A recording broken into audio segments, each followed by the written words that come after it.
4:48 a.m. Good morning, Western New York. Let the victory that we are celebrating here today just lift your spirits, because the weather is not going to be very inspirational, not by any stretch of the imagination. I wish it could say that it was, but not so much here as we go through the next few days, calling for bands of lake effect rain and chilly breezes for your day today. Wouldn't even be shocked if we had a rumble of thunder or two later this afternoon and into tonight in some of these lake effect bands that will set up shop primarily north of Buffalo into the Tonawandas, into places like Niagara Falls, and up towards the Lake Ontario shoreline, given the breeze that's coming in out of the west-southwest.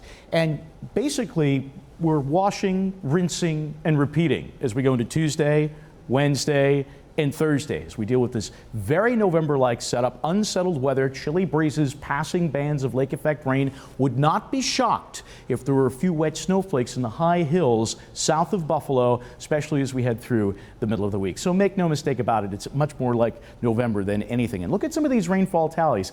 If you do land yourself under one of these bands of lake rain, like up towards Niagara Falls, you could easily see a quick inch of rain in a short period of time. So keep that in mind. In fact, as we head into Wednesday, there will be many spots that record more than an inch of rain, again, especially north of Buffalo and just south of Buffalo into the western and central southern tier, where some of those showers will be mixed in with some wet snowflakes. There will also be some of that graupel. What's that, you ask? That's soft hail as a result of the unstable atmosphere that will be developing. And this is the hour-by-hour forecast going in through Tuesday, Wednesday, and Thursday. You note those shades of blue here towards the New York-Pennsylvania border into the Alleghenies. And again, just south of Buffalo, that's where you have the best chance of maybe even seeing a small sugar coating of accumulation of snow. Again, that's in the highest hills above 1,500 feet. So town by town we go. Your top temp in Kenmore today with some of these showers only into the low 40s.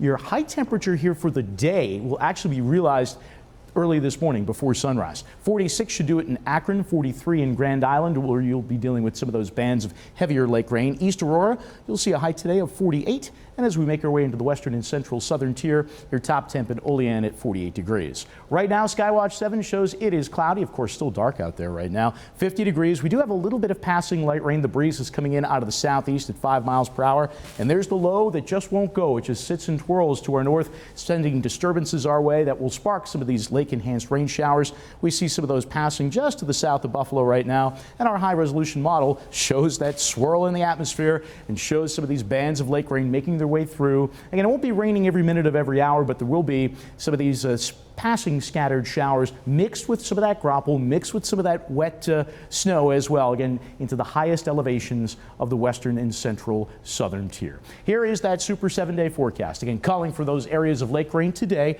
Temperatures this morning near 50, dropping into the 40s. We'll be dealing with showers of rain and wet snow Tuesday and Wednesday. It starts to improve later Thursday afternoon, and then it's a lot better by the end of the week and into the weekend, with highs by Saturday in the low 60s with sunshine. And we'll be right back. Stay with us.